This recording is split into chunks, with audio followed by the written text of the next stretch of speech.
आप थक गए होंगे भैया, तनिक यहीं विश्राम कर लीजिए। मैं नहीं लक्ष्मण, जब एक नेत्र रो रही हो तो दूसरी विश्राम कैसे कर सकती है? मेरी सीता वहां पीड़ा में होगी, मुझे विश्राम करने की कोई आवश्यकता नहीं है। हमें शीघ्र ही माता शबरी तक पहुंचना होगा। आओ लक्ष्मण।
श्री रामचंद्र कृपालु भज मन हरण भव भय दारुणम नव कंज लोचन कंज मुख कर कंज पद कंजारुणम।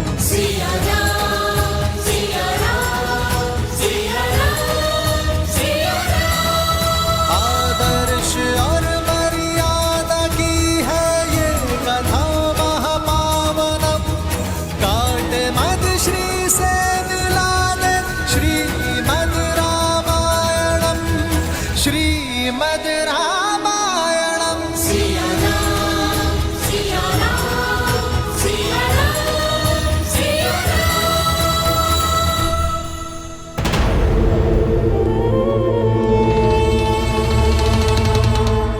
मौन क्यों हो विभीषण? आज मेरे किस निर्णय ने धर्म का वध कैसे किया, बताओगे नहीं? भैया, सत्य कहूं तो आपका एक कर्म भी अधर्म है और कर्म का कारण भी। भैया, सब कुछ तो है आपके पास, शक्ति, सुख, समृद्धि, मेघनाथ जैसा आज्ञाकारी पुत्र, पतिव्रता पत्नी। भूमिका मत बांधो, सीधा सीधा विषय पर आओ। भैया, स्त्री चाहे शत्रुकुल की ही क्यों ना हो, वो सम्मान की अधिकारिणी है और स्त्री का हरण अधर्म है, पाप है। भैया, आप देवी सीता को लंका में लेकर नहीं आए, बल्कि विनाश का बीज बोया है आपने अशोक वाटिका में। किसी की हाय नहीं लेनी चाहिए, मेरा परामर्श मानिए। प्रश्न समूचे राक्षस साम्राज्य का है।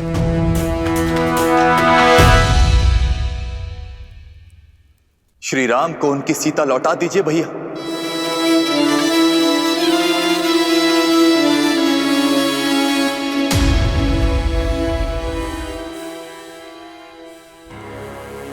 आप सबका भी यही विचार है?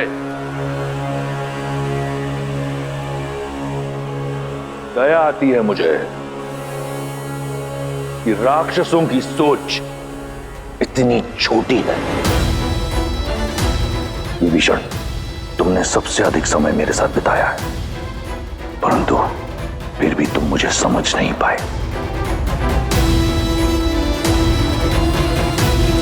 इस सभा में उपस्थित हर राक्षस मेरी दूरदर्शिता से कोसों दूर है। धर्म अधर्म के द्वंद्व में ये भी भूल गए कि रावण जो करता है एक उद्देश्य से करता है, और उद्देश्य है वयम राक्षसम, राक्षसों को सर्वश्रेष्ठ बनाना। सीता कोई साधारण स्त्री नहीं, राजा जनक की पुत्री है, एक मनुष्य है। 14 लोकों पर हमारा आधिपत्य है। देवता, असुर, राक्षस, यक्ष, गंधर्व, किन्नर, पशु, पक्षी, नाग, कीट, भूत, पिशाच, वेताल, सब पर हमारा आधिपत्य है। केवल मनुष्य ही हैं जिन पर हम अपना आधिपत्य स्थापित नहीं कर पाए, और सीता को यहां लाकर उससे रक्त विवाह करने का उद्देश्य यही है कि एक बार सीता हमारी हुई तो राक्षसों और मनुष्यों में एक सेतु बनाऊंगा मैं। एक ओर शूर्पणखा का प्रतिशोध पूरा होगा, और दूसरी ओर मनुष्यों पर मैं अपना आधिपत्य स्थापित करूंगा बिना कोई रक्त पाए। अब कहो, क्या सहस्त्र प्राण बचाना अधर्म है? क्या अपनी संस्कृति को शिखर तक ले जाना पाप है? क्या मैं एक अधर्मी हूं, पापी हूं? कदापि नहीं भैया। मेरे भैया ने जो किया वो लंका के लिए किया। राम और लक्ष्मण ने मेरे सम्मान पर प्रहार किया और हमारे मान पर वार किया। ये दंड सीता को अवश्य मिलना चाहिए। हाँ, लंकेश ने उचित किया। हाँ, लंकेश ने उचित किया। हाँ, लंकेश ने उचित किया।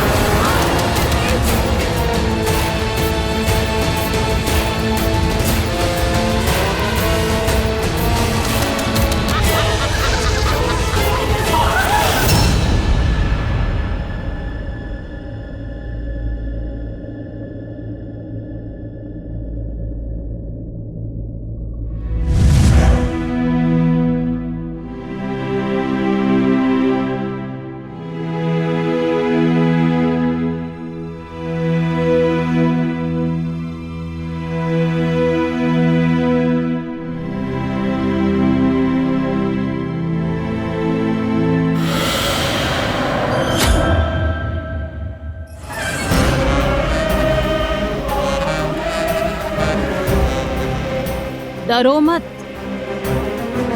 त्रिजटा तुम्हें मारने नहीं आई है। मैं तो सिर्फ ये देखने आई थी कि विधाता ने तुम्हें कैसे गढ़ा है। जिस लंकेश से विवाह करने के लिए तीनों लोक की सुंदरियां मरती हैं, उनका प्रस्ताव ठुकरा दिया तुमने। भला ऐसा कैसा साहस छिपा है इस कोमल काया में? अब मैं तुझे बताऊं मेरे अंदर क्या छिपा है। एक नरभक्षी। प्रार्थना करना कि लंकेश्वर तुम्हें स्वीकार कर ले, अन्यथा मैं तुम्हें अपना आहार बनाऊंगी। श्री राम, श्री राम। जिसका मंदिर अगर उसी देवता को पुकारा जाए तो इच्छा पूर्ण होती है, मूर्ख। लंका का देव केवल दशानन है। अब तुम्हें केवल वही बचा सकते हैं। इसलिए राम का नाम भूलकर रावण के नाम का जप करना प्रारंभ करो।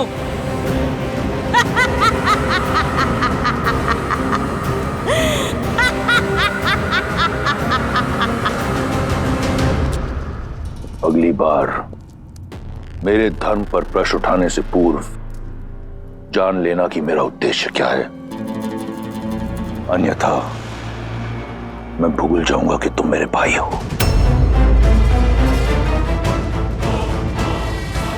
एक बात आपको भी स्मरण रखनी चाहिए दशानन, कि वो एक पतिव्रता नारी है। उसके श्राप की शक्ति पूरे असुर साम्राज्य को लील सकती है। उस पर वो उस जाति से है जिससे आपको अभेदान नहीं है। इसलिए कुछ भी करने से पूर्व आप सोचिएगा अवश्य। सोच भी रहा हूं और देख भी रहा हूं कि पराई स्त्री की बहुत चिंता है तुम्हें। क्या मेरी बहन एक स्त्री नहीं? जब उसका अपमान राम ने किया तब उसने क्यों नहीं सोचा कि वो भी लील सकता है? क्यों नहीं कोसा तुमने उस राम और लक्ष्मण को जब उन दोनों ने मेरी बहन के अंग भंग किए? मेरे अजय भाई खर और दूषण और मेरे इतने सारे रिश्तेदारों का संहार किया। क्यों मौन थी तुम? उस राम ने रावण की बहन पर नहीं, राक्षसों की आन पर प्रहार किया है और उसका दंड उन्हें भोगना होगा। ये घटना संपूर्ण संसार के लिए एक सीख होगी कि रावण के अभिमान और लंका के मान पर यदि प्रहार हुआ तो उसका प्रतिशोध होगा।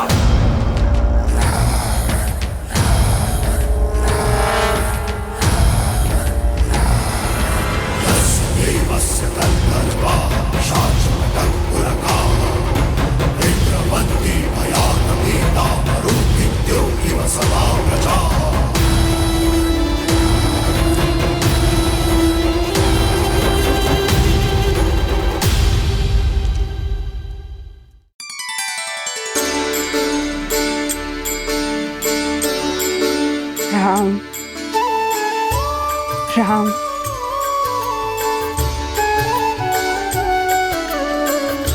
राम।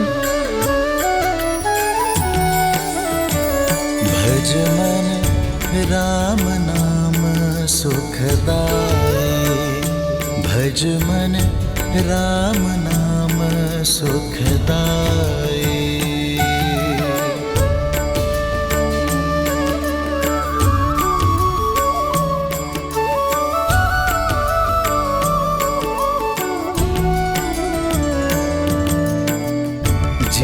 दर्शन से तर जाए नैया, तीही सूरत मन भाई। वो ही रघुवर की बन के मैया, चख चख बेर खबाई, चख चख बेर खबाई। भजुमन राम नाम सुखदाई, भजुमन राम नाम सुखदाई। राम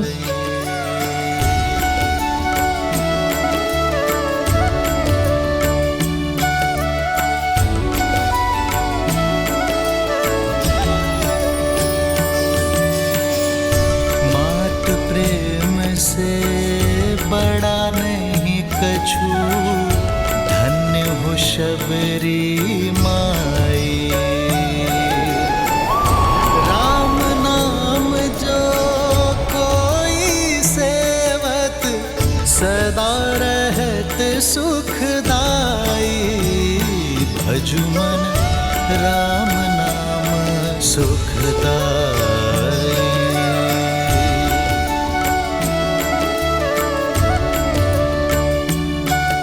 राम, राम आएंगे।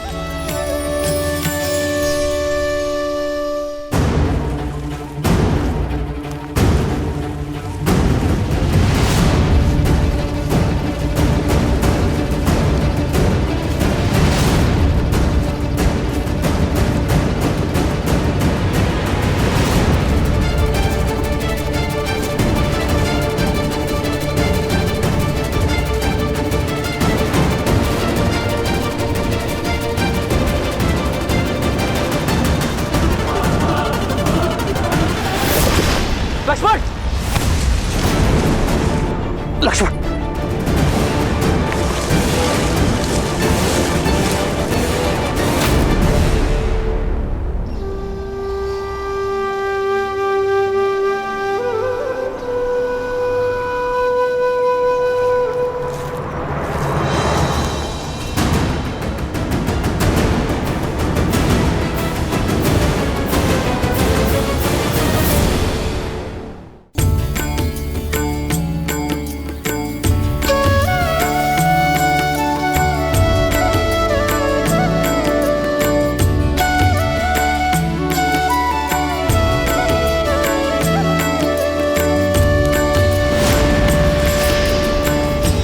ये क्या?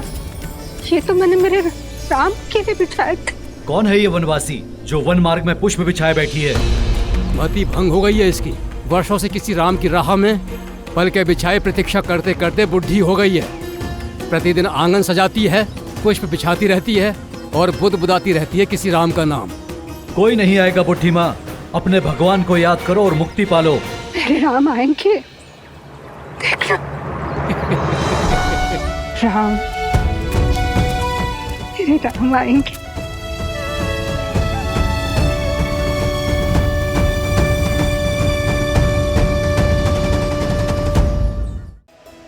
प्रेम का असली आनंद तो प्रतीक्षा में है देवी। देखिए ना, देवी शबरी कैसे श्री राम के लिए प्रतीक्षारत है। सत्य तो यह है कि ये इस श्री राम गाथा का अत्यंत महत्वपूर्ण पल है। परंतु महादेव, श्री राम से तो कितने ही प्रेम करते हैं, फिर शबरी उनकी यात्रा में इतनी महत्वपूर्ण क्यों? जीवन में हमें दो ही प्रकार के व्यक्ति मिलते हैं। एक वो जो जीवन यात्रा में मिलते हैं, दूसरे वो जो हमारी जीवन यात्रा को दिशा देते हैं। देवी शबरी उसी श्रेणी में आती हैं, जहां एक और श्री राम का जीवन शौर्य, प्रतीक्षा और विश्वास की जीत की यात्रा है, तो वहीं दूसरी ओर देवी शबरी उसी यात्रा का प्रतीक है जो अपने धैर्य, भक्ति और समर्पण के कारण एक ऐसा पुष्प बन चुकी हैं जो अनंत काल तक श्री राम गाथा को महकाती रहेंगी। देवी, सत्य तो यह है कि देवी शबरी के चरित्र में से यदि कोई एक भी गुण कोई मनुष्य अपने चरित्र में समाहित कर ले तो उसका जीवन धन्य हो जाएगा। अद्भुत। जिस शबरी के गुण गाते स्वयं महादेव नहीं थक रहे हैं, उस शबरी का परिचय मुझे भी दीजिए। अवश्य देवी। भीलों के कुनबे के एक मुखिया लखुता भील की इकलौती पुत्री थी शबरी। भोली, पवित्र, जो भौतिक नहीं मन के सुख चाहती थी। माता पिता ने छोटी आयु में ही शबरी का विवाह निश्चित कर दिया, परंतु शबरी, भक्ति और वैराग्य में लीन शबरी विवाह के बंधन में बंधना स्वीकार नहीं कर पाई। अपने घर परिवार को सदा के लिए छोड़ शबरी पंपा सरोवर के तट पर आ पहुंची।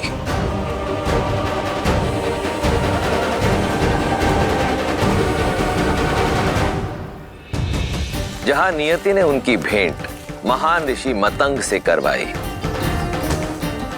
शबरी उनका मार्गदर्शन चाहती थी। मतंग के शिष्य और सहयोगियों ने शबरी के कुल के कारण उसका विरोध किया, पर मतंग ऋषि ने उसके मन की पवित्रता को भांपा और शबरी को अपनी शिष्या स्वीकार किया।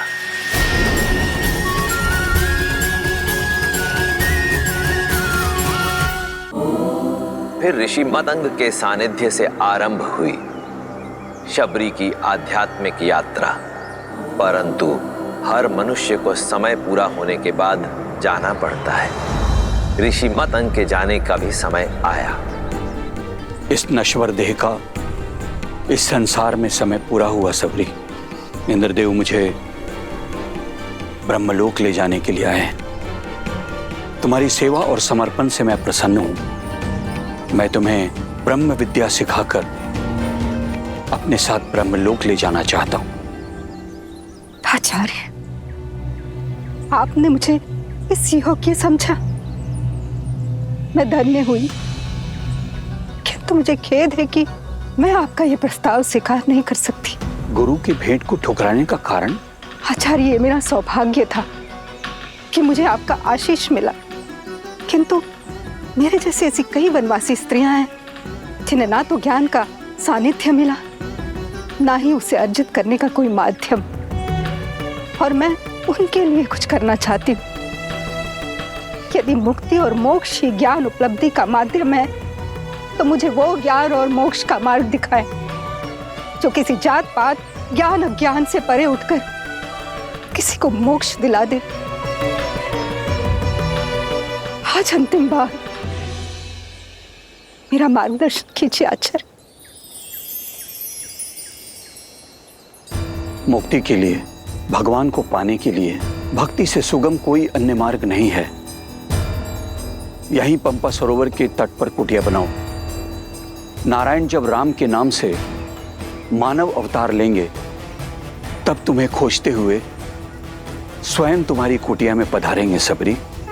उस दिन से लेकर प्रतिदिन शबरी पूरे धैर्य से अपने श्री राम की बाट जो रही है।